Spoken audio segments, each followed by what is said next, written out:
Napakasarap mamuhay kung ang tatay mo'y tahimik na nagbibigay ng lakas sa iyong paglalakbay.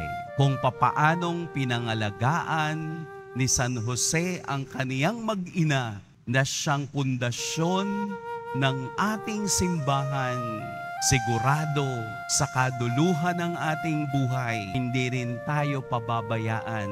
Tayo rin ay paninindigan ng isang tahimik na taong ang bumukal lamang sa kaniyang puso ay ang kabutihan at pagmamahal ng Diyos.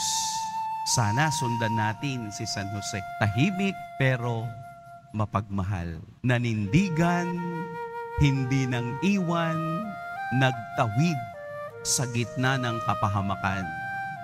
Ang simbahan ay kaniyang pinangalagaan dahil si Jesus ang siyang sandigan ng ating buhay. Pagpalain tayo ng poong may kapal.